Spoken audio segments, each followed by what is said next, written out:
Welcome to the I Am Vinyl podcast. My name is Pete LaRussa, and once again, I am joined by Joey Haney as we are here for our latest episode, which is focusing on an album that just turned 30 years old yesterday on February 25th. And as you can see on your device, we are talking about Pantera's Vulgar Display of Power, as Joey is showing it for our YouTube viewers. It's open, by the way. This isn't a baseball card. So boom, look at that. Yeah. Rhino pressing, the double gate.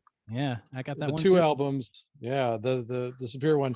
I'm sure the new pressing's fine, but you know, the Rhino 2s. I'm gonna get into that. Anyway, yeah, totally. I just didn't want to bury the lead. We will definitely get into that. So no problem. So before we get into everything, just want to thank everybody for joining us. And if you're joining us on YouTube and you haven't subscribed yet, please consider subscribing.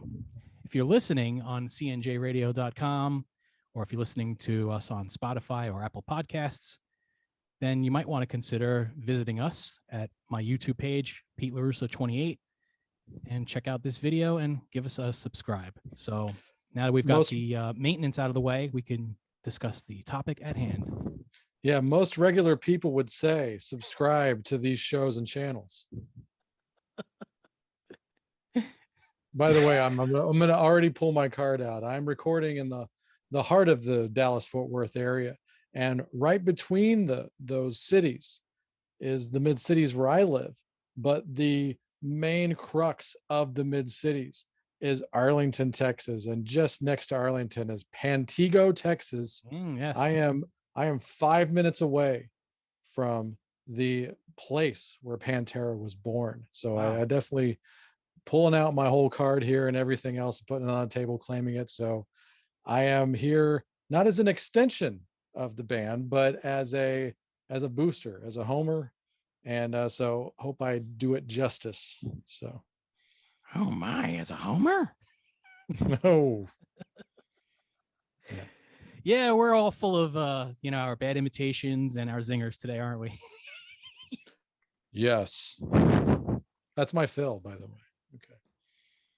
Okay. Off to a rip-roaring start. All right. So as Joey has stated, he is just minutes away from where Pantera was born. And if we want to get into the record now, we can start by discussing when it was released, which was 30 years ago on February 25th, 1992. And as you mentioned, it was recorded at Pantego Sound Studio in Pantego, Texas. Produced by Terry Date, once again, after he produced their first record for Atco, Cowboys from Hell. The chart position, it peaked at number 44 on the Billboard Top 200 Albums chart. Too low. Oh, absolutely too low. So we should also point out that the album would go on to be certified double platinum with over 2 million copies sold. The singles that were released were Mouth for War, This Love. There was a promo-only single for Hollow. And finally, the last single that was released was Walk. Yeah, I think Dallas made Hollow a single because it got played over here. I don't know if it really got played in a lot of other places, but it was just one of those things where the radio stations were like, we're getting inundated with Pantera calls. I remember them saying that. So we're just going to start playing Hollow, which makes total sense. It's basically a brother-sister to This Love. And by the way, those other singles you mentioned, I believe 100% of those videos were directed by the guy that directed the videos for the shirt you're wearing, Paul Rackman. Did the... Oh, okay, sorry. I see the Statue of Liberty. I thought that was a Revenge shirt. Oh, no, but this is the reunion tour shirt. Yeah, but Paul Rackman did all the Revenge clips as well because of his work with Pantera. Yeah, Gene Simmons was like, I want that guy that did Mouth for War. I want that guy. So that's a true story according to all parties involved. I do have a story about the release date, but before we get into all that, we're going to do how we got into the band, right? Yeah, we can do that now. Okay. You want to start? Yeah, you go ahead because I'm probably going to go on and on. So. Okay, that's fine. Yeah, well, host gets first. Well, I'm the host. Yeah. Like Bobby the Brain, I'm the host. Yeah, exactly. Anyway, so how I got into Pantera, it's not a very long story. So I was on a little league baseball team in 1989 at the school I was going to at the time, St. Francis Cabrini. And there was someone on the team named Paul Shapiro. And so, him and I had become friends while we were on this team. And so I eventually introduced him to the Verderami brothers that I've talked about a million times on this show. So, we all started hanging out, and he was actually the first person to ask me to be in a band. So there's a little personal tie there as well. So he was the first person that I recall bringing Pantera to our attention at the time. I think he brought over the Cowboys from Hell cassette after purchasing it at Record Factory. And I don't recall at the time even seeing their videos yet on Headbangers Ball for Cowboys from Hell or any of the videos that were filmed and released eventually. So I just remember he brought this cassette over and played it, and I just heard that, that classic intro with the phalange guitar. Oh yeah, one of the best intros ever. It was like, what the hell, Yeah. I always kind of say these things when it comes to bands that you just get into for the first time. I was just like, what the hell is this? Yeah, but again, it was because that's a good thing. Yeah. Right. But again, it was because of the bands that we were listening to prior. They didn't really sound like this. So it was definitely unique. Little did I know the past history of Pantera before Cowboys from Hell. And that literally blew my mind years later that, they were a glam band, and, they get accused very often of, being, oh, they were a glam band. So they weren't like a legit, like hard band, like when they became the band they became, Cowboys from Hell and on. Yeah. You can like both things. If you're going to do that, you need to go all in. You need to disown, Tool and Weezer and Alice in Chains, and all those bands were doing the exact same thing. Yeah, exactly. Prior to their fame as well. So I just think, and I don't want to, detour too much, but I do want to say that the people that still give Pantera shit for the time period that they were, like a glam metal band. I mean, were they a glam metal band, or what would you call them, Joey? Like, that was okay. So like you listen to the first releases, and there's definitely a Def Leppard meets Kiss thing going on. At no point did they ever sound like a Motley Crue, for instance, or a Poison. So you can hear tons of, like I said, especially Def Leppard and Kiss is the kind of the order of the day when it comes to those first initial albums.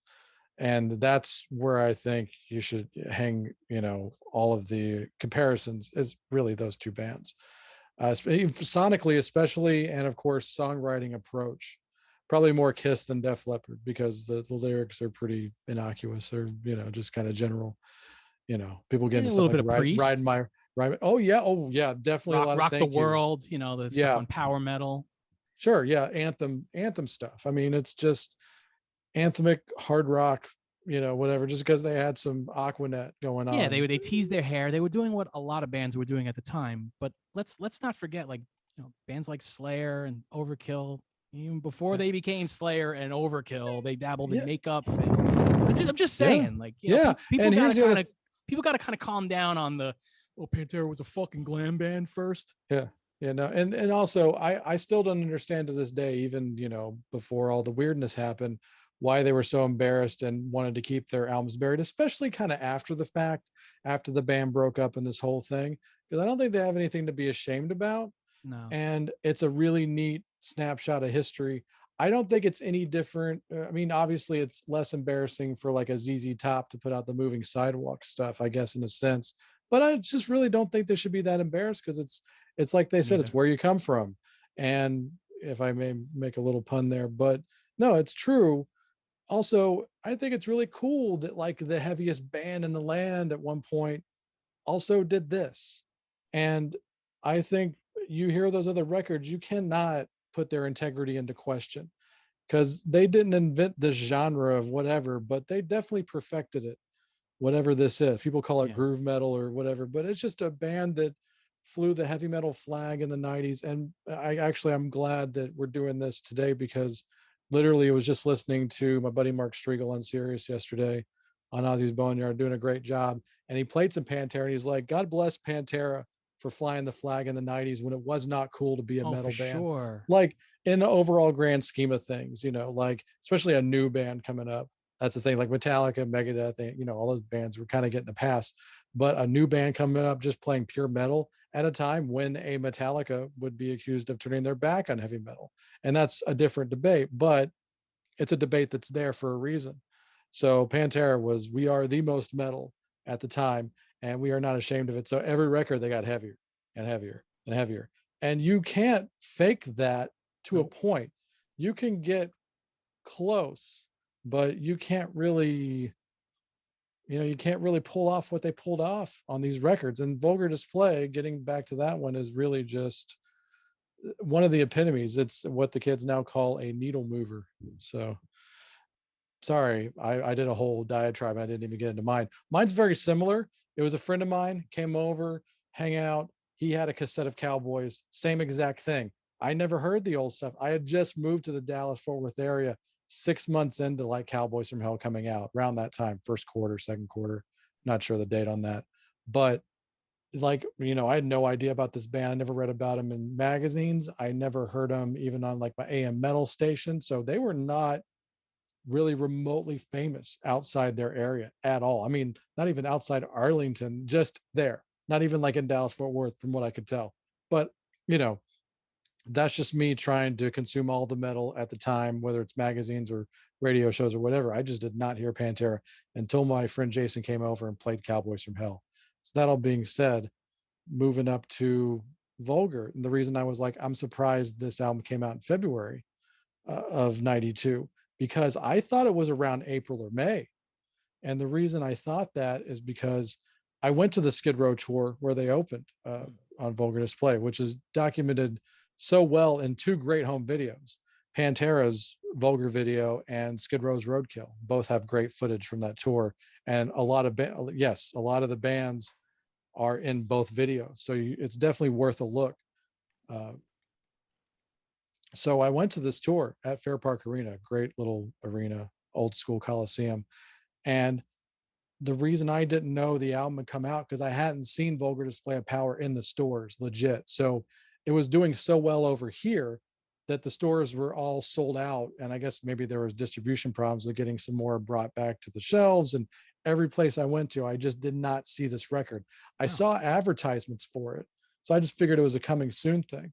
So it's weird. I did not hear this record until about 2 months after it came out. But the first time I heard anything off of this record, I think besides Mouth for War, because I had seen it on the ball, was going to see them open for Skid Row that night. And they played like half this record. And not having heard any of this and hearing, Mouth for War for like the second or third time, hearing A New Level, hearing fucking Hostile, hearing all these songs like for the first time live. And as far as I know, like the guy I went with hadn't heard the record either, and some other people around us, and we were all just going, this record's going to be a motherfucker. I mean, that was literally said out loud. And I guess they had the same issue I did, hadn't seen the record in the store. And I thought it really was streeting like 2 or 3 weeks after the show, because that was the first time I saw a physical copy, was a few weeks after going to see them. So that's why that release date is baffling to me, because I mean, obviously it's right, it's out there. But if you'd have asked me, I would have sworn it came out in the spring of 92. That's amazing.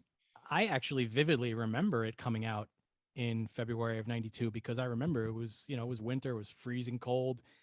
Some of the songs were premiered on WSOU. I've mentioned that college radio station that we have here, 89.5 WSOU.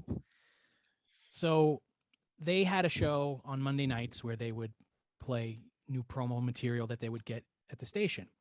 And so one of those Monday nights, they got the promo stuff from Vulgar Display of Power. So the very first time I heard anything from the record was off of WSOU. And Nice. I believe they played Mouth for War and This Love. I don't recall if they played anything else, but I definitely remember those two songs. And this was before the record was coming out. So I just remember thinking, holy shit, these fucking songs are incredible. So, obviously I was really looking forward to the album coming out. So I remember getting it pretty soon after it was released. Yeah, you know who else was jazzed about it was the programmers and editors at Headbangers Ball, because Oh like yeah, almost yeah, almost overnight it seemed like that whole album took over all the bumpers yeah. on the show. It went from prong to this, because it That's was right. like the prong, there was like that prong album forever, like it for 2 years, I guess, or whatever it is. And then Vulgar came out, and not only was it like the open, all the little mid quick bumpers, the friend at large was the only thing that wasn't that, because it was Breed by Nirvana, but That's right. everything else was just like that. It, You it hear gets new a little level, funky, a little grungy. yeah, yeah, exactly. But just hearing that, and then they just cut into the, just like, yeah. And you hear Hostile like edited Oh yeah, on that show. It was great. Like I right was before the like, wow. commercials. So that was just another thing of like, this is the record. This is our, I mean, at a time when Nevermind was the record, this Yeah, became our record, like, man, if you didn't have this record, it was all those cliches, like those junior high, you fucking poser, like you really were a pussy if you didn't have this record. That's just the way it was, man. And it was just the best, and I still love it. It's still my yeah. favorite Pantera record. If I ever And do a my very first rock, copy right here. nice. This guy, who's not Jeff Tate, which that used to be the joke with me and the Verderami brothers, and Oh, be like, really? Yeah. Okay, I can see it. I can see it actually. just be like, is that Jeff Tate? Yeah. Hair was too long at the time because he had the slick back yuppie haircut during Yeah, but Empire. the hair is too long, but the forehead is definitely pretty Sure. on point. Yeah. Okay. Yeah. Fair So enough. yeah, Fair I got enough. the original CD here, and then of course had to get the 20th Oh, anniversary CD yeah, of remaster. course. I want to talk about the extra track that they put on this remaster, "Piss," which was Yeah. dropped from this record, and then eventually some parts from that song surfaced on the next album, "Far Beyond Driven." So Yeah. what do you think of that song, "Piss"?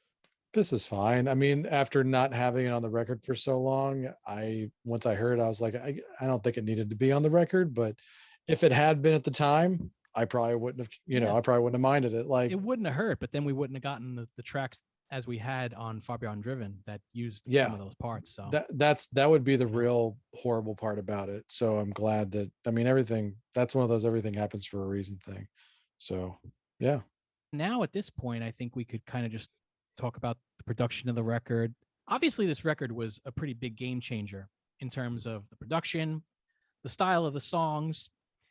Stylistically, they were more of a thrashier band on Cowboys from Hell, Yeah, and whereas they with the dialed that down. atypical, yeah, with the atypical thrash production too. Right. It's more trebly, in the way, all the gated stuff is like, it has a lot of those elements of the thrash records of the time, and just it was so refreshing.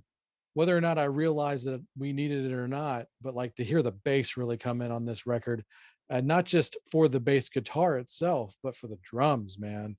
The Vinnie Paul marching horse drums of God, like, and finally, and he got into that conversation with like like guys like Lombardo and Benante and stuff like that. Like, this guy Well is the deserved real too. deal. He's a Yeah. beast. He was the John Bonham of heavy metal, because he was, he's kind of a bigger guy, and like it seemed to like encompass what he looked like, plus his personality, just the beefy sound. Who had a Fits Paul the better, brick wall. yeah, who had a better bass drum sound on any record as they went on than Vinnie Oh Paul? my. Like, just that get to, and it even goes as far as like a Tommy Lee, for instance, who was Yeah. massively influenced by Pantera, and he got a killer drum sound on the Dr. Feelgood album. Matter of fact, the drum sound on Dr. Feelgood is the reason why Bob Rock got hired by Metallica. It's because they're like, you need to make it sound like that. But once Tommy Lee got to the '94 Karabi album, it was a big deal. Like, man, those Pantera drums, they need to Yeah. sound like that. Like, so it reached far beyond the just the metal community. So hard rock in general. But yeah, it was just nice to hear a full mix finally. This is the way records are supposed to sound. And not that like an album like the Black Album didn't have that influence, because it was, that album sounds great. It's a killer stellar production, and much to be said about the producer. Terry Date really, any work that he got, I mean, he was going to be a lifer after this. Like, everybody would want to work with them. And even bands that had their own original style, like a Deftones, for instance, started using Terry Date, like, because yeah, your records are going to make you sound so good, like if you got him behind the board, like even if you were just maybe half good. Well, do you know the story of how Pantera decided they wanted to work with Terry Date? No, actually, I don't know this story. It's because of Overkill's record, The Years of Decay. Ah, nice. And I if know you you're listen to The Years of Decay and then you listen to Cowboys from Hell, wow, there's a bunch of similarities, okay. in terms of the production. Yeah, I never thought Then of that. they take it a step further with Vulgar Display of Power. And like I was saying, they started to veer away a little bit from the full-blown thrash sound.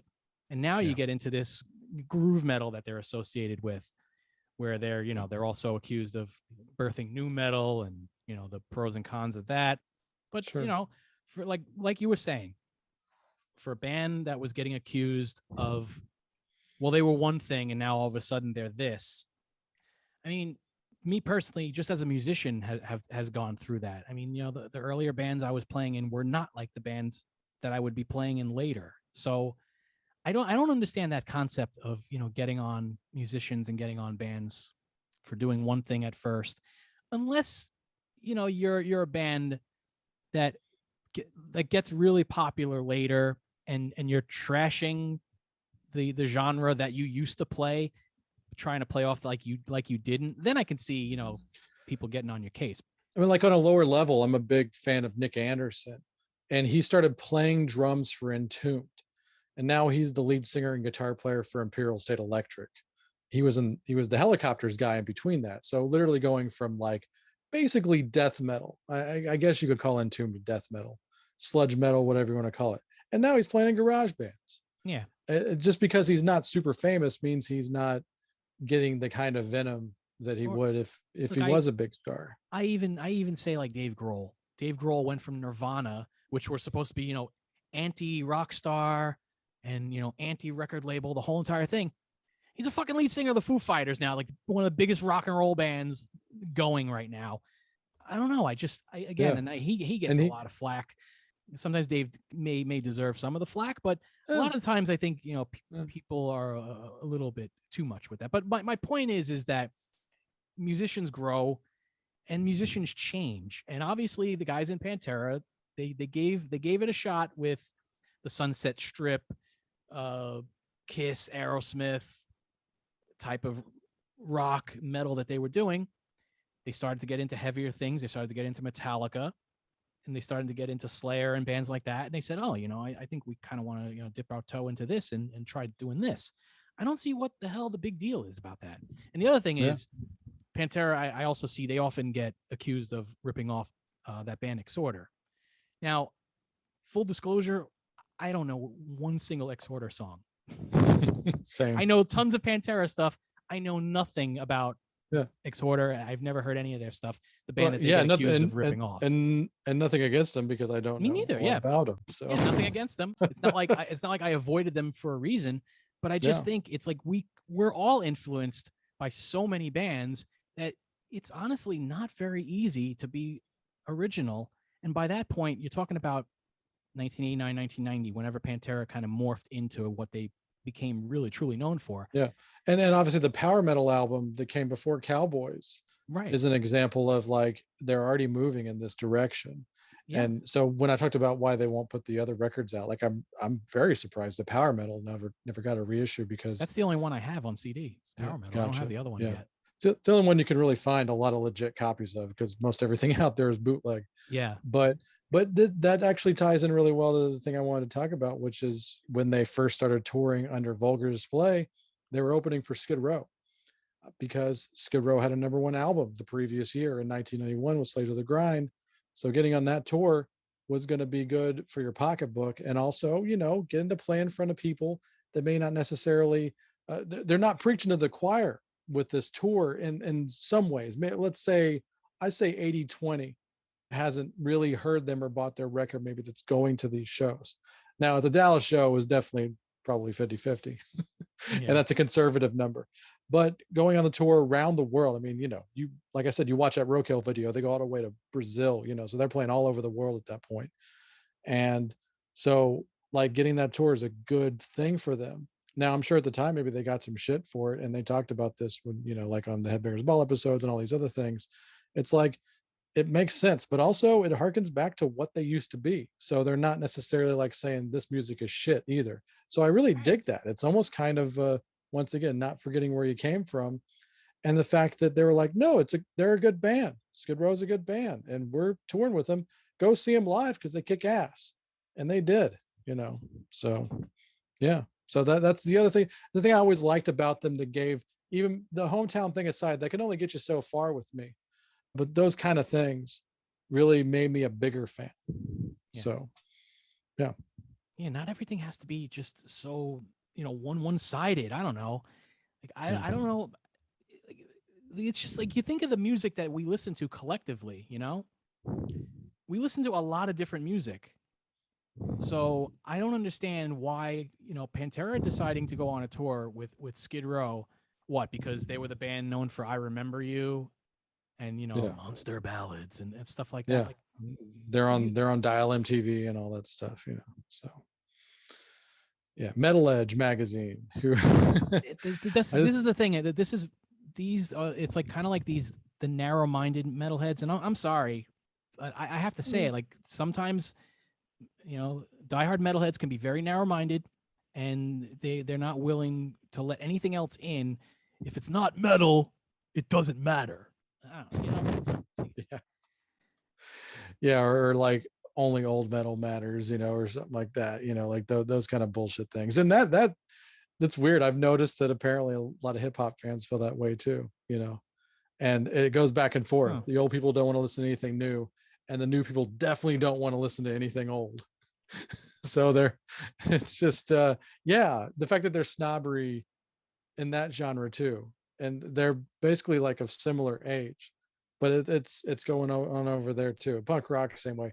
All these Yeah. genres that are about 45 years old a piece, and it's like we don't really need to have a civil war here, because if we can, Yeah, I honestly think like metal fans tend to be like the biggest snobs.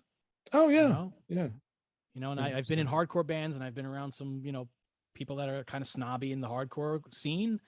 But metal, it's forget about it. It doesn't even compare. Like I've just talking to people in the past and being around people at clubs and bars and just hearing conversation. I'm just sitting there like, oh, for fuck's sake, shut the fuck up already. What, you don't even know what the fuck you're talking about.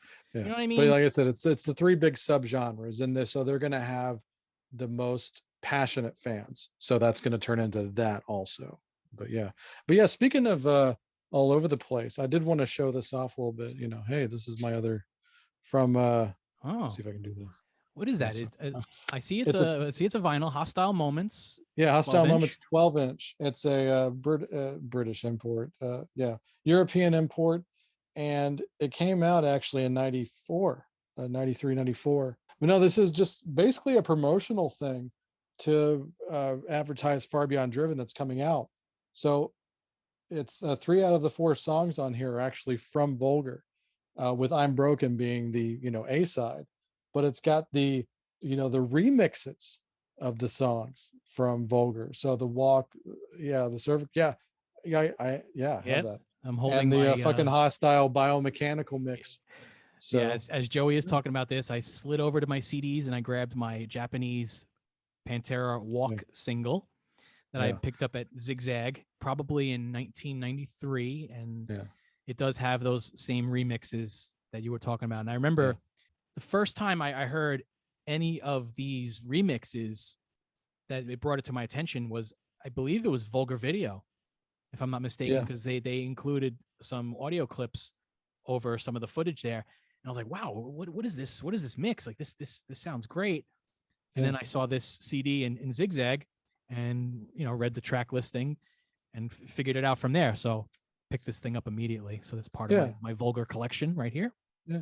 So I think that's really cool. Like there was only a handful of bands that were probably rubbing shoulders with both sides of the fence there. So like, pop metal, industrial metal, Yeah. like I think that's super fucking cool. Like, that there was definitely some hardcore slash metal bands that would definitely do something like that. Like Megadeth did it. yeah, Megadeth. like Biohazard did it, if I'm not mistaken, besides just the Slam crossover. But Yeah, if I think anything, they did that, and there were remixes attached to that. So that's yeah, really freaking cool.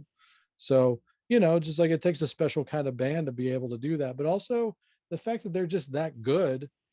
When you're that good and you kind of know it, you can kind of do whatever you want. yeah, So they could have they could have kept playing a handful of, pop metal songs maybe per record, but they didn't. So that's what they wanted to do. I think yeah, coming from that though helps with their songwriting ability is the thing. Like that's the thing. I always go back to this every time. The song has to be there. I don't care how heavy you are. If you don't know how to structure a song and have a good bridge and chorus and all that shit and a good riff, then you suck. And Pantera was anything but sucking at that point, especially because they knew how to write a damn song. yeah. Yeah, so which is way more than I can say for, an anal cunt, let's say. You mean Living Color is your favorite black metal band? Isn't your favorite anal cunt song? You mean Oh, I 311 forgot about that. sucks? You mean Yeah. 311 sucks isn't your favorite anal cunt song? I mean, I could write song titles all day too. I'm just now I'm gonna get hate mail. So is there any AC fans that are gonna like really find this and Look, like admittedly, hunt me down? I think 311 sucks is Oh, hilarious. sure, yeah, and I could say some other titles, but that would probably get this Yeah. video flagged, Yeah, So honestly, those are the two that I remember the most is 311 sucks and Living Color is my favorite yeah, black heavy metal band. I'll tell you my favorites off air. So So, you want to talk about something else at this point now? oh yeah, no. Did you ever see Pantera live? I've already bragged about seeing them live multiple times. So Yes, I have. Yes, I really ah. have, Joey. And I will tell Thank you, you. John. Well, it's kind of hard to Ah, see, but I found one ticket stub. I saw them 3 times, but I could only find one ticket stub. And this one is from the Roseland Ballroom, September 10th, 1997. oh, I nice. saw them at the Roseland twice. I'm not sure if this was the show that I was sick and literally had to sit on the floor because when I showed up to the show, I didn't realize I was sick. But then I started to feel like crap. And Ah, I start to feel feverish, and I remember I ended up like sitting down on the side somewhere and watched the rest of the show ah. until it was over. Yeah. Thankfully, it wasn't too bad. It's I not was as bad as better. that guy, not as bad as that Japanese guy that fell asleep on the 3 video. No, Where they definitely not as bad as that the guy. guy's like just like and he's like in No, the 10th row and they all part the sea just to make fun of him. Yeah. yeah, no, I wasn't that bad of a way. I remember I Sure. wasn't even sick that long. That was kind of an oddity. The last time I saw Pantera was in 1998, and it was in the summer because I saw them on the Ozfest tour, and Okay. Yeah. that's not exactly the best memory I want to remember of seeing them, and not because of the band and not because of them, but because there were some real fucking assholes in the crowd. And this was at Ozfest at Giant Stadium. Ah. And so when Pantera went on, I just remember these like militant skinhead, like, but not like skinheads you'd see at hardcore shows that knew the deal. You Yeah. know, Sure. these were Yeah. No. skinheads that were out to like fucking hurt people. Yeah. So I just remember me and my friend Mike, we were trying to get away from that. And it kind of put a little bit of a damper on that show. Sure. That's fair enough. Yeah. Yeah. But Yeah. The last otherwise, last 2 times I saw him were at Ozfest, weirdly enough. The Ozfest 97 and the 2000 one. Uh, so yeah, it was just it was 2000, 2001, one of those. Yeah, I guess I it's been a while. yeah. So, but yeah, that was the last time I saw him was like Ozfest where they had the flaming sign for it was like 200 degrees in the summertime when Oh, the fire went up on that thing, and we're like God damn. 12th row, and it's just like Baking. that sign that happened to Randy Brown too. He saw him on the Slayer Pantera co-headline, and he bolted like after Slayer, like a few songs into Pantera because he had seen him so many times, and it was like August, like in a shed. He goes, when that sign went up, I was just like, I gotta go home. Randy's the man though. He's a show lifer. But Yeah, yeah, what's up, even he Randy? got knocked out by that sign, which is crazy. Like no one has had one of those since, I don't think. Besides maybe Ramstein. That seems like something they would do. But yeah, sorry, let's get back to the record. So Well, I how just want else to do you want mention to go about it? just one thing that I'll never forget. Like I Oh, still okay. have it like clear in my brain, seeing them at the Roseland, Yeah. and I'm sure you'll probably remember this. Like when they would play Domination, and they would play that breakdown at the very end. Oh Dun, dun, yeah. dun, dun, dun, dun, dun, dun, dun, dun, dun, and, like they would play it even like deliberately slower than the record. Yeah. And I just remember the kick drum and the snare just like I was way in the back at the Roseland, and that shit was just resonating like you were literally like on the stage. Like that's just something that I've never forgotten. Yeah, and that's such a fan favorite thing to do that even when they would drop the song, they would still have to put that bit That's right. at the end of a song. And like on the third or fourth tour, they put it at the end of Hollow. And so that's why it's like that Right. on the live album. Right. I remember that's on 101 Proof official live. Is it like they have to do the last part of Domination? That's kind of like Kiss Alive, where they just tack on the end of Let Me Know. Right. It's like it's such a fan favorite thing that you Yeah. can't not do it. Yeah. I just wanted to So mention that because yeah, yeah, that was a highlight for any of those Pantera shows. It was like if they're gonna play Domination, like first of all, like that's some of the sickest mosh pits I've ever seen in my life were yeah, Pantera shows. yeah. And I'm talking about the I, Roseland shows. I'm not the Ozfest show. I don't even know. The sure, Roseland yeah, shows, people like knew the deal and yeah, just crazy, crazy mosh pits, but yeah. in a And good I way. really think the best time I saw him live was that Skid Row show. I saw him other times, and I saw him headline and all that stuff, and the Ozfest we talked about. But they were so hungry still, Yeah. and and I mean, if you saw them on that tour, you probably saw them at their absolute best. Besides, like maybe being in some big, overseas shows where they're headlining, I would have to guess, but they were still so hungry then, and they were in front of crowds that weren't necessarily there to see them, winning those crowds over. I Yeah. guarantee you, like a good amount of people bought that record after seeing them live if they got there early enough. Yeah. Yeah, and it was so cool. Like I don't know if they did this at every show, but Sebastian came out and did the last part of Cowboys from Hell with them. Like after the solo, he I came didn't out know and that. actually sang the last part. So hearing Sebastian go and step aside with the Cowboys from Hell, and then he freaking stage dived out in the crowd. It was amazing. And of course, they did the Cold Gin Jam at the end of the Skid Row set, Right. and that was really big. So that was probably the best time I saw him live, and that's just once again another reason why Vulgar Display is just such a great memory for me, and why it's I would easily, and I think I have gone on record saying it's top 10 metal albums of all time. So Oh, yeah, without question, it's one of my top favorite yeah. metal And albums of when all you time. and when you think about the other albums that could go on that list, potentially Yeah. like a Rust in Peace or a Master of Yeah. Puppets, or Defenders of the Faith, what have you, that is high praise. And it's just so neat because when I think about like living in a time, the entire time that Master of Puppets has been around, it's different from Paranoid because we weren't alive then, Yeah. and just to kind of be around for the whole life of the record and sing what it's become. Yeah. We're talking about it's 30 years old 30 years now. old. First of all, massive old moment. That Yeah. was a junior high record for me, Yeah. and once again like a junior high and high school record that'll speak to you because you feel that alienation with whatever level you're feeling it on. Obviously, I'm not struggling the same way as Phil is when he's writing this stuff, Right. but there's moments where I need to hear something like that, either to hear that someone has it worse than me, or just like, hey, we're all fucked up in our own little way. And that's really what the all of these genres that we just talked about, metal, punk, hip hop, like they're all there to say that, especially those types of music.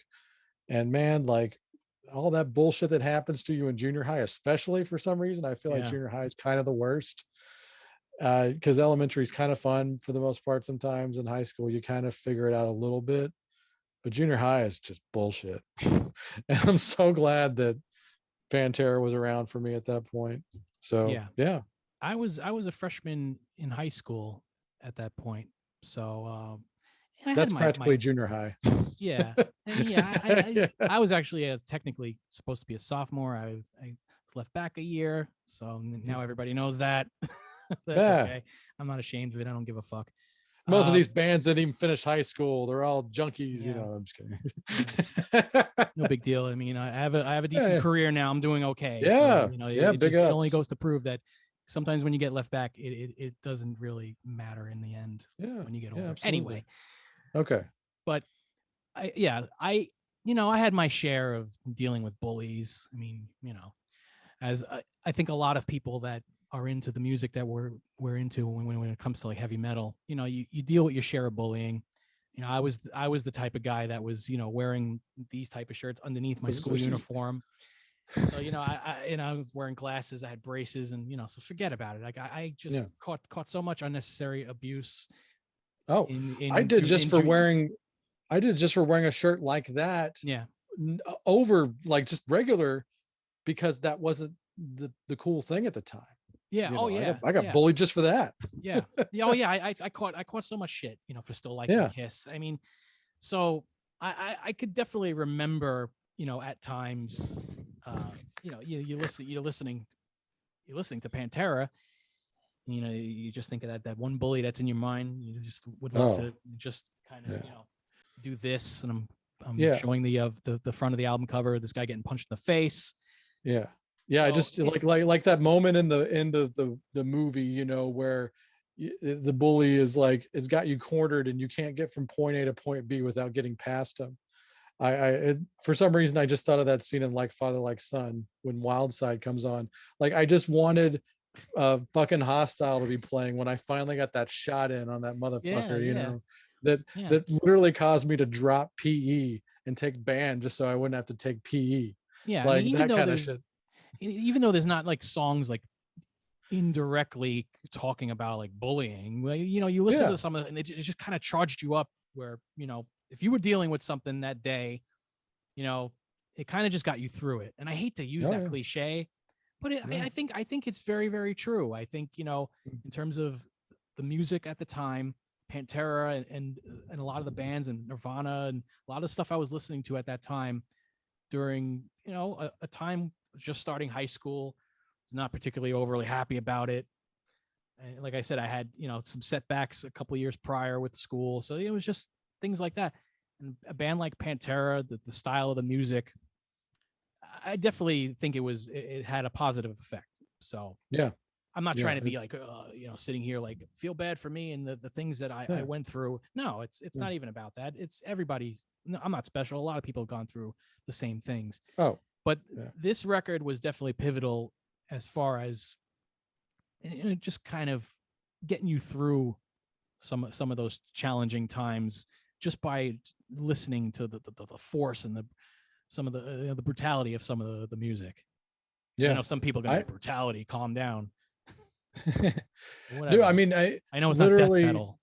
yeah, maybe just kind of subconsciously, just because of like a song like Walk or something that had a groove to it. Yeah. Like when I would go on my walks and stuff like that, I would play this record because like it had a groove to it and you could just keeps that pace, you know, Mhm. and like it was perfect for things like that. Whether you're playing hoop or you're just going out for a walk, like this album really can be the soundtrack to any of those things. It doesn't have to be something that's just because of something negative.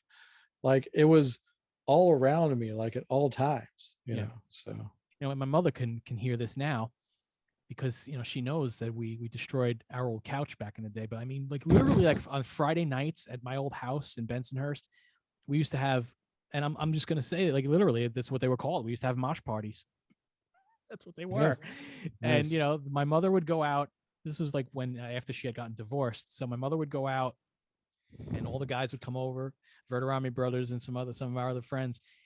And I'm gonna tell you, I definitely remember "Mouth for War" was definitely like a first song to get things started a few times. Nice. Yeah. I said same thing, man. I used to like invite over the dudes that I thought were so cool, you know, and they probably didn't even like me. And mom would go out after her divorce, and same thing. We'd watch the ball and something like Yeah. that came on, especially when the Triple Thrash Threat came on. It was just like, oh yeah, Oh yeah, the guys would And then stay over on Saturday nights sometimes. We'd watch Headbangers Ball. yeah, Yeah. absolutely. So yeah, totally. Even though we're a few years difference, like yeah, I totally remember doing that, Yeah. multiple weekends in a row. So But yeah. even before I started to really get into hardcore music, I think Pantera was very pivotal in kind of, grooming me towards that in a way, Hmm. sort of getting me kind of getting my mindset prepared to listen to the hardcore bands that I eventually got into. I think Yeah. Pantera definitely played a bit of a pivotal role, even though no one would ever accuse them of being a hardcore band. Right, But but thrash is born out of a combination of metal and hardcore punk, but so I it just just even makes all the remember sense in the world.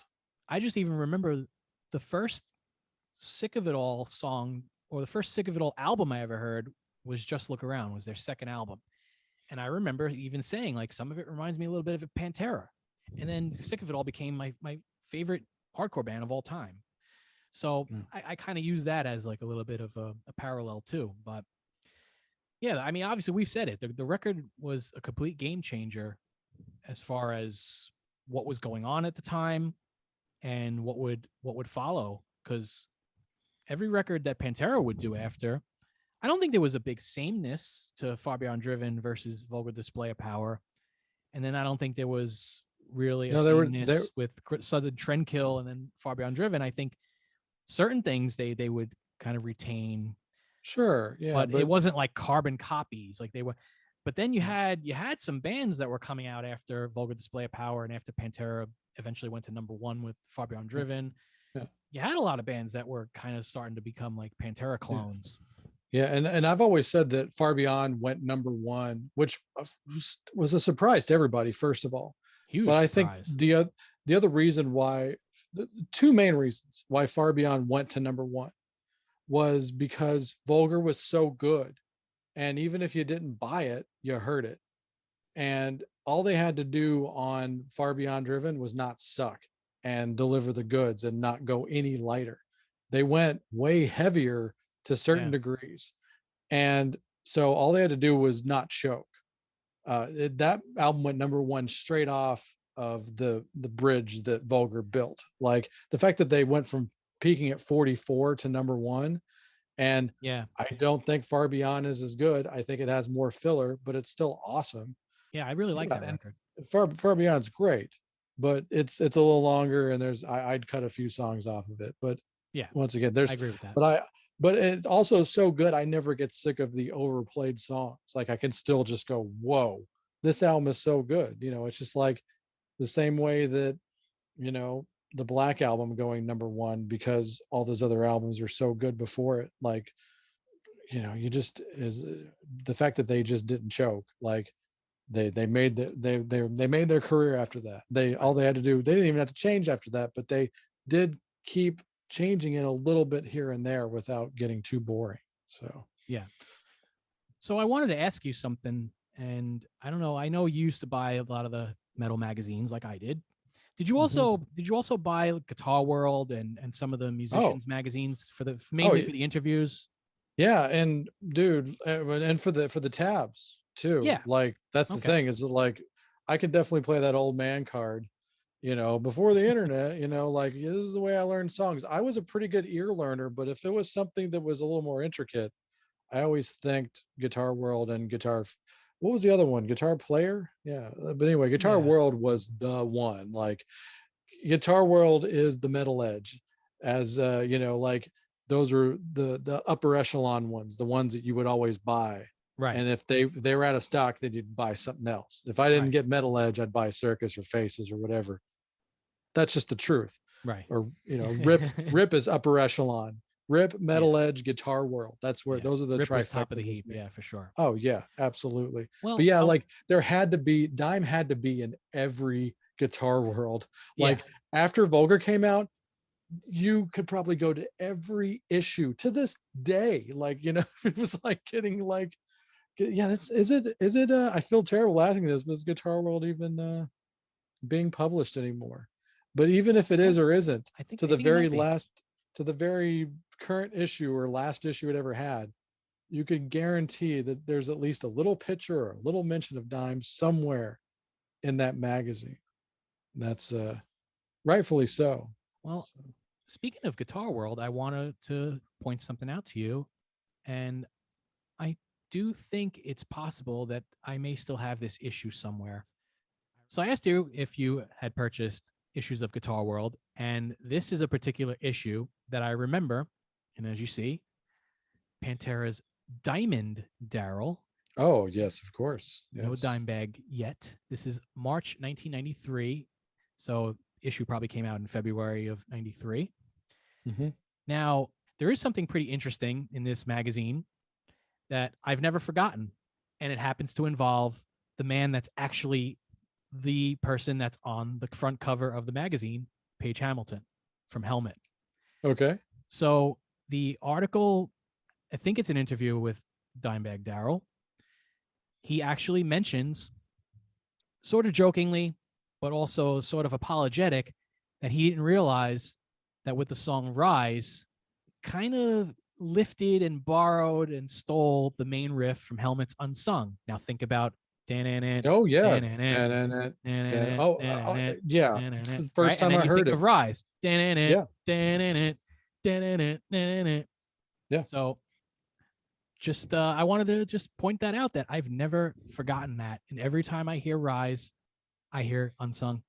And I totally buy that, because I've always thought that myself, and I don't have a memory of this interview, but every time I hear it, I think of Unsung for sure.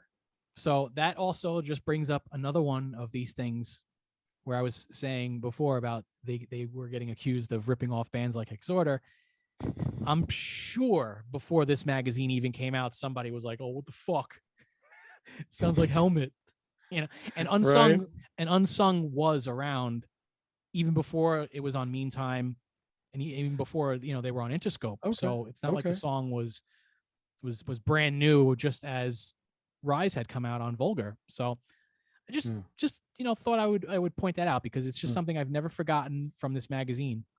By the way, once again, another Skid Row mention. I love that they're co-bill shared on the transcription panel right there with Jimi Hendrix with their version of Little Wing. I've never seen a shared, like such and such and such and such, because you know it is note for note, but that's so funny that they have it on there like they duet it or something. Yeah, I mean, for the people that aren't watching us on YouTube, it's five songs transcribed: Pantera, This Love, Temple of the Dog, Say Hello to Heaven, Soul Asylum, Somebody to Shove, and two versions: Jimi Hendrix and Skid Row, Little Wing. Yeah. And then, you know, basically the magazine focuses on the sound and fury of the new generation. And it's Razor Ramon, Diesel. No, just kidding. Sorry. Wrong New Generation. Hey, yo, Future Shock, Helmet, Ministry, and Sepultura. Future Shock sounds like a pay-per-view. But how great is that? You got Page, Dime, and Richie Kotzen. Yeah, not Richie Kotzen. sharing the cover, but it's like different. It's three different pictures. Yeah. How great would that be if they actually did share the cover? Look at New Faces '93, Spin Doctors, oh, Saigon Kick, Dream Theater, Smashing Pumpkins, and more. Well, you know, 3 out of 4 ain't bad. So. And I did see the Helmet, Ministry, and Sepultura tour at the theater in Madison Square Garden in December '92. That was a fucking awesome show. All right, we're gonna review the whole issue now. So okay, I really thought you were gonna put up the Ace Frehley, Snake Sabo, Dimebag Daryl. I do own that one. I do own. I that. do Definitely too. Own that one too. I got 2 of them. Yeah, and that's of course the famous cover. That was the same day that Dime got his Ace Frehley tattoo autographed. That's right. And he even said at the end that he was going to fly back home and get it inked on him. And he did. Sure did. He sure kept his word. So once again, that's another thing. The Pantera thing, by the way, those Kiss guys, the Pantera loving Kiss didn't hurt things none either, you know. No, definitely because I mean, yeah, even just you see that video for Walk. Look at the bottom of that. Right at the bottom of the guitar. At the bottom of the Floyd Rose right there. Yeah. What do you see? You see Kiss. Yep. So. Okay. So now that we've talked about that little sidebar with the issue of Guitar World, I think it's time to actually get into the songs on the record, and specifically some songs that we're going to play on this episode celebrating the 30th anniversary of Pantera's Vulgar display of power. So, with that said, I should point out the vinyl pressings that I also have. Joey pointed out the Rhino Records 180 gram 2 LP black vinyl reissue set. I also own that one. That's the first one that I purchased. And then last year, I did purchase the limited edition white and true metal gray marbled vinyl. Ah, yes. That came out. Yeah, because they did the whole catalog and right. the color variants. Yeah. And that one, if you look on Discogs, it shows that Rhino Records and Atco Records are the label who released it. So not 100% sure of that, because I would think there would have been, a hype sticker that looked more like something Rhino would have done, but maybe it is. I mean, there would have to, I'm assuming there's a limited pressing of an original somewhere, right? Like, because, yeah, I think vinyl was still getting pressed. So maybe that's why, maybe they were using the plate, since it's a one album. These are one album sets, right? 1992. You think this was issued on vinyl in the U.S.? I don't know. I mean, maybe not in the U.S., but I'm saying maybe there is an original that exists out there. See, I'm showing my ignorance to like a original vinyl pressing at this point, but yeah, we didn't do our research and look. Yeah, but yeah, we have no fucking credibility. We have no business doing this show. No business. Yeah, we're a bunch of fountains of misinformation. Show's over. Oh, fountains of we're gonna go there. Let me get my neck brace out. But man, like, so I'm thinking maybe that's the shared on the ATCO, or maybe it's some sort of legal thing. But if there's a plate for an original pressing, it probably would have been on one album and not two, like this Rhino one. So that maybe that's the reason why. I'm just speculating, but if I had to guess, that's probably why. Okay. Yeah. So, so we were discussing earlier about some tracks to play, and I figured I would play 2 tracks off of each pressing that I own here. So here is that first one that I mentioned before. This is the Rhino press from 2010. Also, they're using an ATCO label.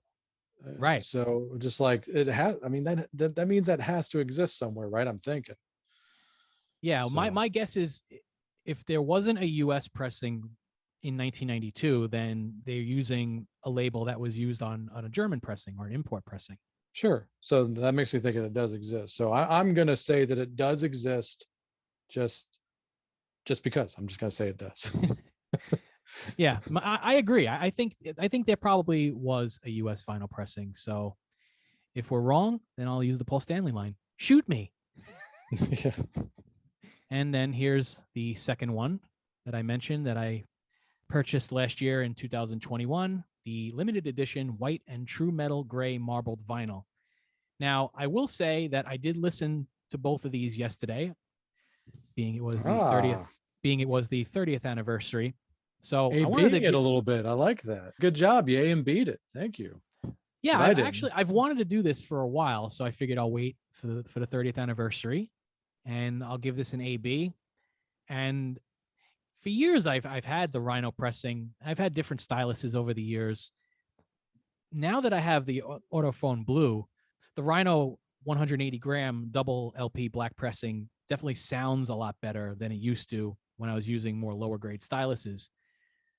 And it's on 2 LPs, so you're stretching it out a little more, so you definitely get a volume boost. Yeah. Whereas with this one here, the new one that came out in 2021, the gray marbled vinyl, it is a little lower, but I have to say, if you crank it up to a level where it's a new level of confidence and power. Yes. This is just my opinion. I think this is the pressing to get right now. If you can get it. I mean, it's an easier one to get for sure. Yeah, it's an easier one, but the Rhino pressing, you're going to find at times, even with a really good stylus, you're going to find at times certain parts, like where there's a lyric that might have like a really hard S at the end. You get that like that little inner groove distortion where it's a shh, it's hard to describe over a microphone, but. No, I mean, also, like, here's something that's not said enough, I think, on most any vinyl shows. The convenience of not having to flip it over multiple times. Is the sound quality drop that bad to where it's like, okay, I can deal with this? Well, and that's a good You're saying question. that that's the case with this one, right? Is That's that a what good you're saying? question because I purposely also kept my volume at the same level as the 180 gram, the 2 LP when I played this one here, the single Okay. LP. And All right. yeah, it's a noticeable drop in volume. But Oh, like I said, having said that, you dial up a little bit more, maybe five decibels or whatever, and you have yourself a really great sounding press. And I think okay. this is the press that you want to get right now as far as affordability and convenience. If you look at reviews for the Rhino pressings of the Pantera records, some of them aren't very good at all. And I Hmm. had Cowboys from Hell for one day. It was one of the worst reissues, probably the worst Rhino Records reissue I ever purchased.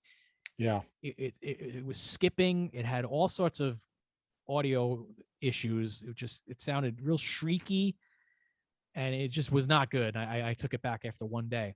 But Yeah. I It sounded have like they ripped it from the first CD pressing or something, or yeah, first it was just cassette really pressing. bad. It was really bad. I mean, the needle would jump out of groove. And then I Mm. looked at Discogs reviews and other reviews like on Amazon, and all these other people were saying the same thing. So I'm like, okay, it's not just me. Yeah. So the only Rhino pressings I own of the Pantera records are Vulgar Display of Power and The Great Southern Trendkill and Reinventing the Steel. The reason I got the Great Southern Trendkill Rhino double pressing is because the single version that was released here by the in the same year in 2021, it actually omits tracks. So you don't even get the Yeah. entire record. So Yeah. in that case, I had to get the Rhino pressing, but thankfully, the Great Southern Yeah. Trendkill Rhino pressing is actually really good, and the Yeah. Reinventing the Steel Rhino pressing is actually very good too. I've Yeah. never heard the Far Beyond Driven Rhino Records pressing, but I have an original of that one. I haven't either. I'm going to confess. And the reason why, because I didn't want to bring it out and brag about it or anything, but I have an original pressing Oh, of do you Far there, Beyond say? Driven, Oh, you do, fully say? signed, fully signed original pressing. And Oh, no, it's not for sale. oh, So it's got to be that way, huh? yeah, yeah. So that's that's my absolutely justifiable reason for not owning the Rhino version, which I probably should get, or I should have gotten by now. I do have a Reinventing the Steel Rhino. So those are the only ones I have from the Rhino one. But And that's a very yeah, good press too. yeah, yeah. Rhino Yes, it is. completely. I don't know what the hell they did with Cowboys from Hell, but wow, Somebody terrible. was on vacation that week for sure. I mean, that's the only thing I could think of because they're, 99 out of 100 times you're going to get a great pressing out of them. That's I don't know what happened with that one. Okay. It's not like they can't even blame it on a pandemic because this was like years ago. Yeah, yeah. Okay. Okay. So we've talked about the pressings that I own, and we're gonna take some tracks. And as I said to Joey, I figured let's do 2 tracks from each pressing. Won't make the show too long, so I'm sure we've done a good bit of talking here. What tracks do you think we should feature? So I split the album into 5 and 5 in the sense that like I feel like there's the 5 obvious songs and the 5 deep cuts, and the 5 obvious songs were either singles and or always kind of in the set list. And for that, the obvious ones I have Mouth of War, New Level, Walk, Fucking Hostile, This Love, and I guess Hollow should be in there, but it's really just the first 5 songs on there are the really obvious ones. And so I think some people still don't know Hollow. So I'm putting the second half as the other, you know, choices. If so, I'm picking one of each. I went a long way to say that, but fucking Hostile still does it for me, and that's my obvious choice. So that's to me is like probably the ultimate representation of the album in a sense. It's the heaviest song on there, which is saying something. And my other one, I'm gonna go with By Demons Be Driven. That one's Hmm. always a favorite. It's heavy as balls. It's just great. I kind of wish I would have always heard that live every time I saw him. It's just one of those kind of songs. Just does it for me. And I was talking about all the other things that came before this, maybe, and or how this influenced. We kind of failed to talk about how this influenced a guy like Rob Halford, for instance, like Yeah, an elder yeah, statesman of the yeah, genre, heard yeah, Pantera and was like, "These guys are where it's at." So much yeah. so that he started a band that sounded like Pantera. Oh, for sure. Yeah, Like yeah. I Fight. love Fight. Yeah, I love Fight. That first Fight album is the best Pantera album that they never put out. So, but yeah, sorry, I didn't mean to get on a whole diatribe, but the By Demons Be Driven sounds like, I mean, I guess half this record sounds like something that's on War of Words. But yeah, By Demons Be Driven, fucking hostile. So that leaves 8 more songs for you to choose from, Pete. Yeah, I got to tell you, I got to tell you, Oh, it's not very easy for me to pick no. just 4 songs. Looking at the CD cover here, and by the way, we should point out it was produced, engineered, and mixed by Terry Date and Vinnie Paul. So I know I said Yeah. earlier it was produced by Terry Date, but also Vinnie Paul had something to do with it. So I just wanted to just point that out Sure. as I'm seeing it here on the CD. And that's probably learning from his old man, by the way, because his Oh old yeah, man well yeah, was well, working and on then we Bugs should point Henderson out that records back in the day. They lived in studios their whole life. the studio they recorded in was their father's Yep. studio, right? Yep. Yeah. So, and then yeah, it says co-produced by Pantera. So you picked out Fucking Hostile and By Demons Be Driven. I got to go with one of my total obvious choices, and it was the song I was talking about earlier, talking about the mosh parties. So it brings back some funny memories. Got to play Mouth for War. Yeah. So that's first choice. Second choice. Wow. Put me in a difficult spot here because you got New Level, you got Rise, and Hollow. I mean, those songs jump out at me immediately. How do I leave out one of those tracks? So if I think about it, right now we have Mouth for War, Fucking Hostile, By Demons Be Driven. All right, I choose Hollow. That's a good choice. Yeah. Yeah. Now you got to make it the closer too, Yeah. obviously. All right, so let's get to our music break and let's play the 4 tracks. And what we'll do here is we'll alternate between my 2 pressings and we'll play Mouth for War, and we'll play that from the Rhino Records 180 gram 2 LP black vinyl pressing. Then we'll play Fucking Hostile from the 2021 Gray Marble edition. Then we'll go back to the Rhino 180 gram double black vinyl edition and play By Demons Be Driven. And then we will close with Hollow from the single LP Gray Marbled Vinyl edition from 2021. So let's play those songs right now. Was that hostile enough?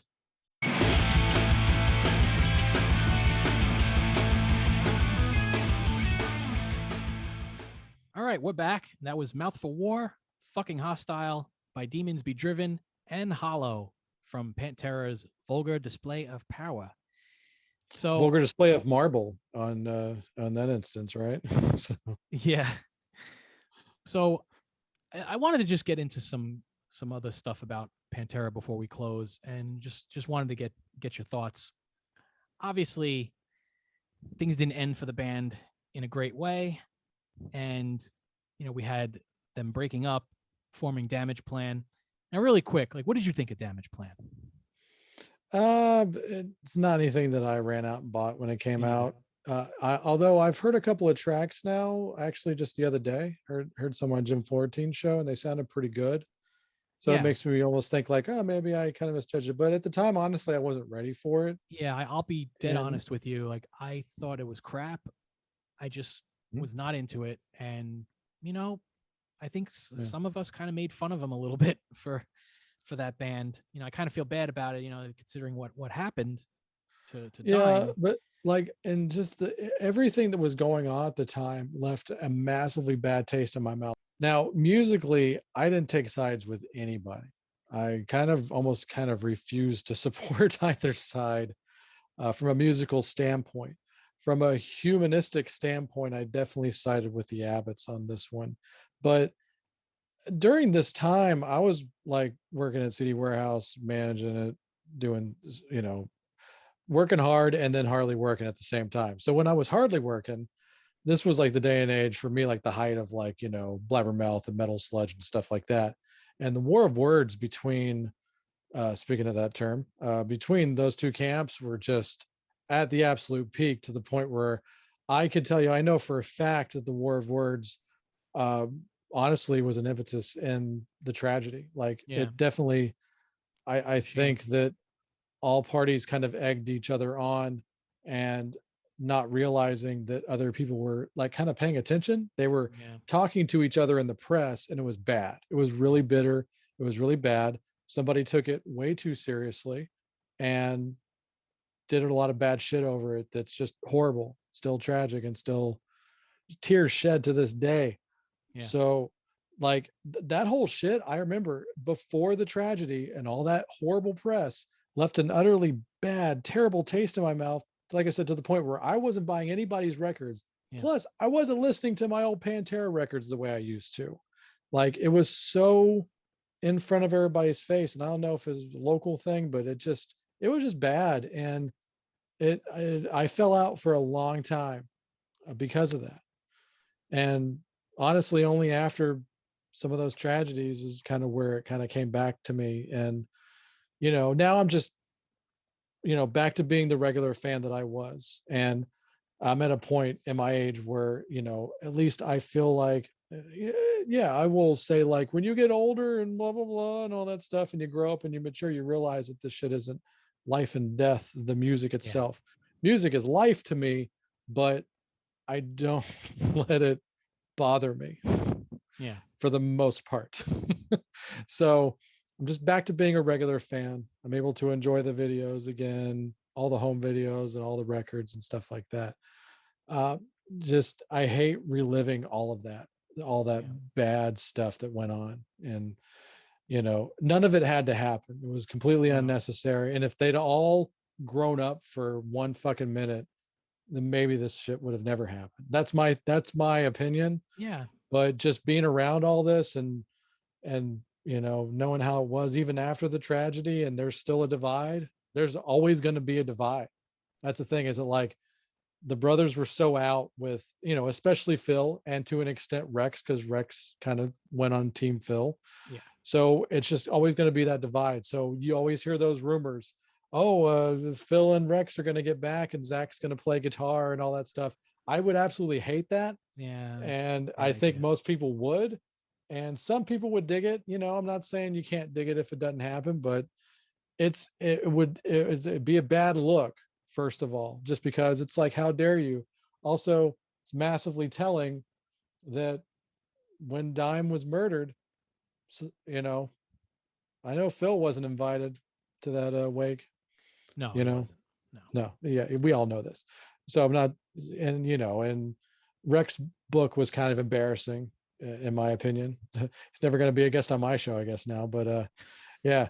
So, but yeah, man, it's just that's just how I feel, and I'm going in circles here, but Yeah. it, No, it, I it's always going to understand. be a black eye, and it's never going to get resolved. That's the thing. It's the dragon eating its own tail. This shit will never get resolved, because it can't get resolved, because there's nobody around to Yeah. forgive the other. Yeah, it's So, it's it's terribly sad. Vinny's not here anymore. Vinny passed away a few years ago. yeah, Dime was murdered for the stupidest fucking reasons possible by a fucking maniac. yeah, It's just it's extremely sad that yeah, that's where the band that's that's the end legacy of the band, besides the music, is this horrific ending to Dimebag's life. And the way the band broke up was really sad. yeah, I'll say from my perspective, I purchased the records like Super Joint Ritual. I have a couple of those CDs. I think I got the Phil Anselmo. It was the Phil Anselmo and the Illegals. I think was the name. yeah. I remember that. Yeah, But and it's but I had Nola. That was about it. I had Down by yeah, I have the Down Don's Nola. records. But Yeah, it's not because I was Team Phil and fuck Dime and Vinny yeah, and Rex. Even though, yeah, like you said, Rex was kind of Team Phil. It was yeah, never about that with me. It was more the music, and the stuff I heard from Super Joint Ritual at the time. I thought it was pretty good. I can't say I listened to those records today. I don't even know the last time I put the CDs on. I don't know the last time I even listened to the Phil Anselmo and the Illegals. But gotcha. the Damage Plan, the band in its execution, then that record that came out, I don't know. I don't know what it was. I wish I had like a 100% solid reason why I just couldn't get behind that band and that record. But really, I think what it comes down to is I wasn't hearing the songs. I wasn't hearing, anything that was of any redeeming value that I would want to purchase. And maybe it's because it wasn't Phil's voice. I don't know, but maybe I mean, it wasn't quality stuff. Yeah, it's all those elements. It's maybe even with that kind of dynamic. I mean, obviously you don't get Phil's lyrics and his voice, so that's gone. So now you have to deal with that. And then, obviously it seems like they kind of wanted to play slightly different music. It was a little more modern, probably because of the vocalist kind of makes it more modern. Yeah. But so you got a lot of stuff going against it from the get-go. So yeah, for people that are able to enjoy it for what it is, great, awesome. I'm never going to try to take that away from you. Yeah. I even like after everything cooled down, I heard some of those down EPs that came out like a decade ago. Pretty good, not bad. It's just one of those things I've just never been able to get back in there. And maybe if and Vinny had years to make up with those guys if he felt like he should or could. Didn't happen, and you always heard those rumors, but I don't think it was coming from either of them. Yeah. And so I guess that's just how it is. So I don't think it's ever going to get back to that point. So just putting all the Pantera records in a bubble and I can enjoy them forever. That's where I am. That's what I'm going to do with them. Yeah. So I don't think I'm alone in that, but if you're not, great, knock yourself out. You got plenty of material out there. Yeah. So. I mean, I kind of feel bad in a way that like I had that stance at the time. Like I didn't back what Vinny and Dime were doing, but I just couldn't get into it. It wasn't like anything personal about those guys, but I just could not get into anything what they were doing at that time. And like I never bought a Hell Yeah record. I don't even know a single fucking Hell Yeah song, the Vinnie Paul's other band. Yeah, no, I'm right there with you. Yeah, but yet like I bought some of the Phil stuff. But maybe it's just because like his voice was so identified. It's a voice. Yeah, and people do that, man. And there was like little elements. Obviously, you're gonna get little elements of Pantera in anything that Phil's gonna do. Yeah. So and then the extra cool thing with Down, and the cool thing with Down having those other New Orleans guys on there, and like this DOC factor and stuff like that. Like there's some stuff to latch onto. Oh, that first Down record is like one of the best records of the '90s. It's fucking amazing. It's really good. It's really good. And also it gets to live in that bubble of like Pantera is still a thing. Then that was that's like one of the side project at the time too. Exactly. That's one of the key elements. Damn good side project. Oh hell yeah! I was gonna say hell yeah.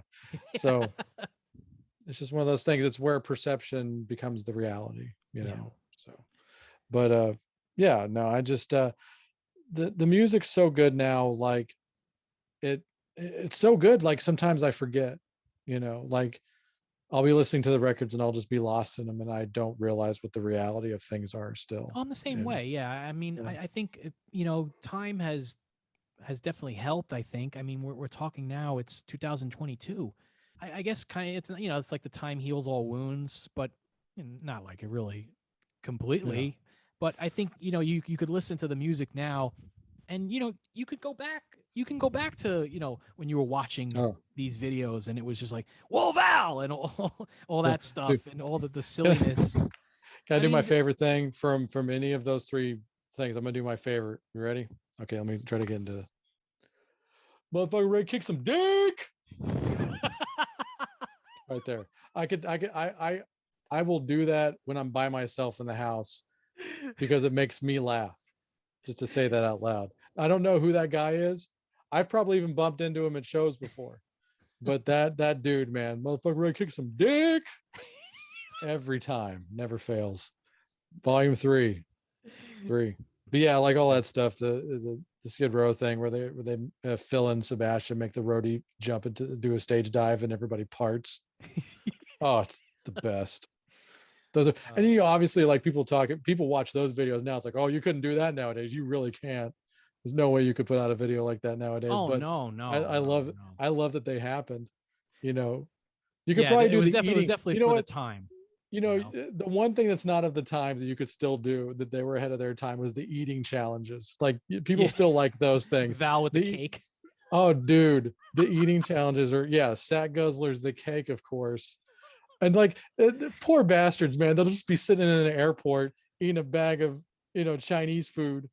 And he's got like that little 10 thing. And he's like, you know, hey, if you finish that in 2 minutes, I'll give you $500. He just starts going,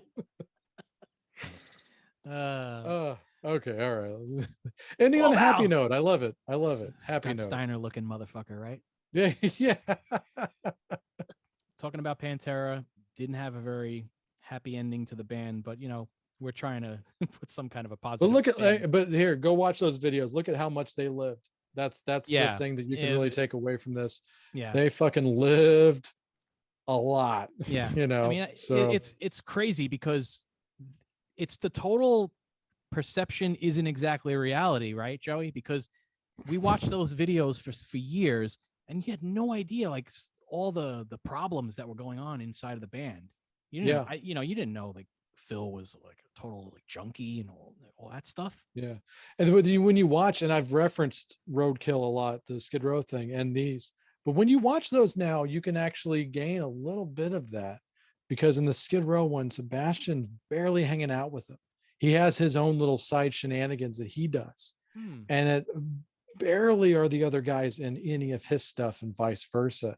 And honestly, there's a lot of stuff, unless they're doing like a press thing, or it's like right directly backstage before they go out. It's edited very cleverly in that sense that it looks like there's a lot of camaraderie there.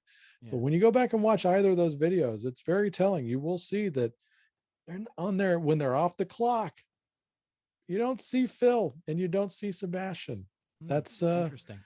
It is very interesting. So as fun as they are, and I definitely recommend to watch. By the way, just gonna say, it's a crime that the Skid Row things aren't on DVD. I love 3 Vulgar Videos from Hell. That DVD is perfect because it's all 3 VHSs in one DVD. They never did that for Skid Row. Why the fuck did they not do it? Crazy to me. I don't understand. But yes, if you want a good happy moment, go watch all those home videos. They're so great. And buy some Pantera on vinyl. Yeah, I wonder if this is on Blu-ray at this point by now. No, it's not. No? And there's no need, because it's all raw handheld stuff. There's no point in digitizing that, because it's I'm just saying like cable that access, that basically. It's easily available. If it's not going to be DVD, it would be Blu-ray, right? If and still putting it out today. They still press DVDs, so I mean they can keep it in print if they wanted to. But yeah, it's like I said, I just I don't know if the only reason to do a Blu-ray is to like maybe like have all the videos also on it. Like it would make sense to definitely digitize and high def the actual promotional videos. Yeah, I mean a Blu-ray they could add concerts. Yeah, just sure. Yeah, box set like a deluxe Vulgar Videos from Hell Blu-ray set. So yeah, that'd be great. Maybe they'll do something like that down the line. I'm kind of the only surprised other, it hasn't been done yet. Yeah, the only other DVD that exists, under the Pantera thing, is the bonus DVD of the videos with the greatest hits if you bought it, the 2-disc set. Right. So, which was something that a lot of labels would do to not kill the industry, even though they killed it years before that. So yeah. But I have it because I'm a fan, and I once again punching my local card there. There we go. Okay. Well, is there anything you'd want to close with before we wrap up the show? No, I think I said too much, so I have nothing left for our eventual Pantera catalog assessment. But so I'll just have to do recycled jokes like my hero Diamond Dave does. So yeah. Okay.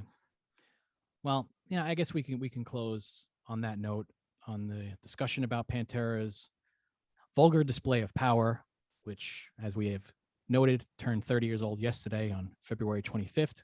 We are recording the next day on February 26th.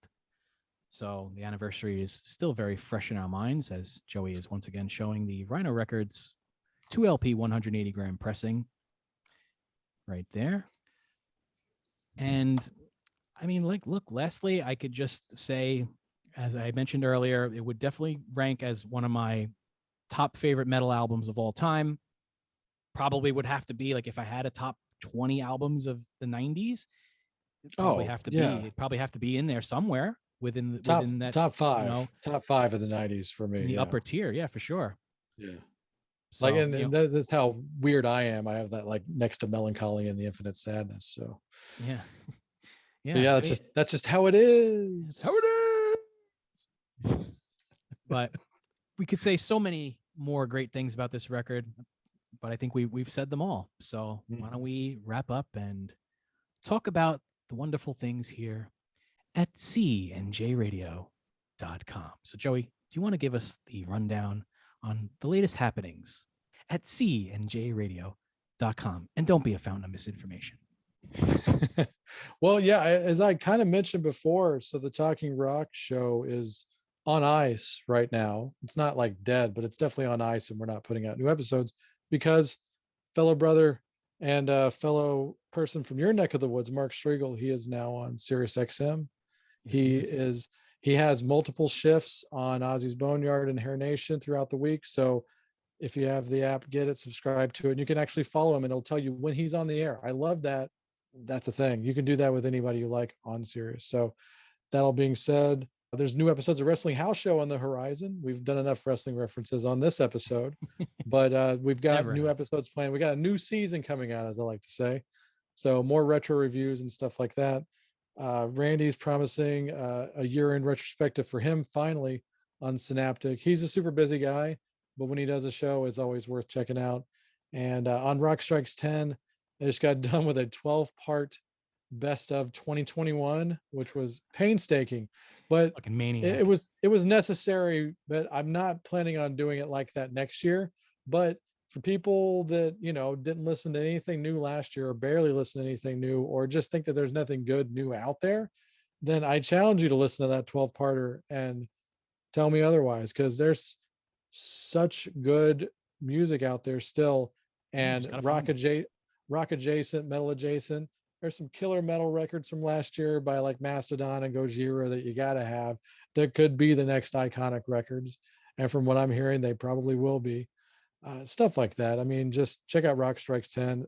It's all things rock, all the way from, freaking some power pop bubblegum band in Sweden, all the way to stuff like Gojira and Pantera and stuff like that. So that's what I do. So yeah, cnjradio.com. And I'm vinyl with Pete, the great Pete LaRussa, who does Hi. the best damn outro song in all the podcasting business. Oh, thank you. Did you mention the last theater? Oh, Last Theater, kind of same as Wrestling House Show. There'll be a new season coming out soon. It's not dead. It's just it's as dead as the zombies that they cover. So they'll be back. Well, if that's all we've got to say, then I guess we could wrap this episode up. And we thank you all for tuning in and watching us here on YouTube, or if you're listening to us at cnjradio.com. We primarily want you to listen at cnjradio.com, or if you're tuning in on Spotify or on Apple Podcasts. We will be back with our next episode soon. Once again, not sure what the topic is going to be for the next episode. Thank you once again for tuning in for our retrospective here on Pantera's Vulgar Display of Power. And we'll see you all next time right here at cnjradio.com.